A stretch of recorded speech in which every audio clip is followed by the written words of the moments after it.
Welcome to the channel.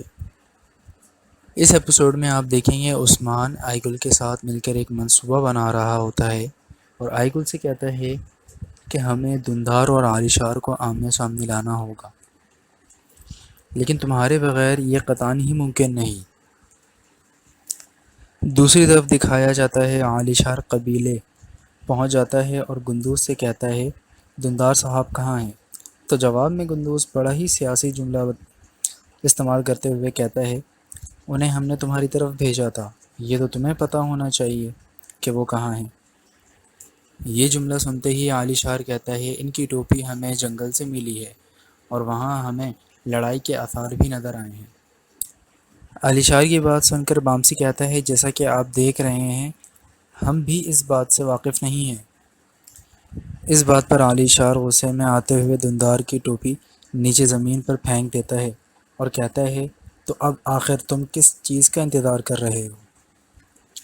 جواب میں گندوز کہتا ہے میں اپنے سپاہیوں کے ساتھ ان کے پیچھے جاؤں گا، لیکن یاد رہے اس کے پیچھے بھی تمہارا ہاتھ ہوا تو ٹوپی پہننے کے لیے تمہارا سر نہیں رہے گا۔ عالیشار گندوز کی بات سن کر اور طیش میں آ جاتا ہے اور جواب میں گندوز سے کہتا ہے اس میں بھی کہیں تمہارے بھائی عثمان کا ہاتھ ہوا تو اس زمین پر نہ ہی کوئی قبیلہ ہوگا اور نہ ہی کوئی سردار، اور یہاں جنگل میں دھندار اور اس کی بیوی عثمان کے اوپر تہمت لگاتے ہوئے کہتے ہیں وہ ہمیں مار دے گا اور پھر گندوز کو بھی، اور پھر اپنی لالچ کی طرف بڑھے گا۔ اس بات پر آئی گل اپنی اور عثمان کی ملاقات یاد کر رہی ہوتی ہے جو ہمیں ایپیسوڈ کے شروع میں دکھایا گیا ہوتا ہے، اور وہ منصوبے کو یاد کر رہی ہوتی ہے جو عثمان اسے بتا رہا ہوتا ہے، جس میں عثمان اسے کہتا ہے تم حویلی جا کر عالیشار سے کہو گی میرے بابا جنگل میں چھپے ہوئے ہیں،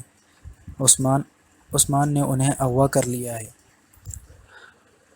اور میرے بابا کو عثمان کے بارے میں ایک اہم بات پتہ چلی ہے، وہ صرف اور صرف آپ سے اکیلے میں بات کرنا چاہتے ہیں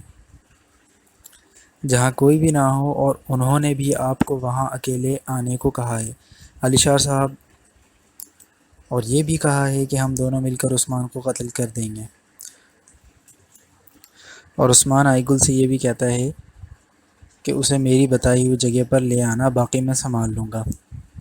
یہ ساری باتیں آئی گل یاد کر رہی ہوتی ہے، اور یہاں عبد الرحمن غازی عثمان کو سارا منظر بتاتے ہوئے کہتا ہے کہ عالیشار نے ہمارا دانہ چگ لیا ہے، جبکہ دوسری طرف عالیشار کے غیر موجودگی میں گوگتک عالیشار کی حویلی پہنچ جاتا ہے اپنے سپاہیوں کے ساتھ اور وہاں حملہ کر دیتا ہے اور شہزادی کو آزاد کرا دیتا ہے۔ ان میں سے ایک سپاہی شہزادی کو بحفاظت لے جاتا ہے اور ساتھ ہی وہاں سے گوگتک کو کچھ خاص کاغذ بھی مل جاتے ہیں۔ یہاں دوسری طرف جنگل کا منظر دکھایا جاتا ہے جہاں بران اور اس کا ساتھی دھندار اور اس کی بیٹی کو لے جاتے ہیں، اور جنگل میں ایک جگہ سے دوسری جگہ پہنچ کر عثمان آئی گل کے ہاتھ کی رسیاں کھول دیتا ہے اور پھر آئی گل وہاں سے چلی جاتی ہے اور پھر وہ لوگ بھی دھندار کو لے جاتے ہیں۔ جنگل میں عالیشار بھی دھندار کی تلاش میں نکلا ہوا ہوتا ہے کہ ایک سپاہی اسے آ کر بتاتا ہے کہ عثمان کے سپاہیوں نے حویلی پر حملہ کر دیا ہے اور شہزادی کو آزاد کرا لیا ہے۔ یہ بات سن کر عالیشار شدید غصے میں آ جاتا ہے اور اپنے گھوڑے پر سوار ہو کر اپنی حویلی کی طرف چل دیتا ہے۔ جب عالیشار اپنی حویلی پہنچ جاتا ہے تو اسے ایک سپاہی کے ذریعے پتہ چلتا ہے کہ گوگتک اب عثمان کے ساتھ جا ملا ہے۔ یہ بات سنتے ہی جیسے ہی عالیشار اپنے ہوش ہی کھو دیتا ہے اور غصے میں اپنے ہی سپاہی کو مار دیتا ہے۔ عین اسی وقت وہاں آئی گل خاتون بھی آ جاتی ہیں اور منصوبے کے تحت جیسے عثمان نے کہا تھا ویسے ہی وہ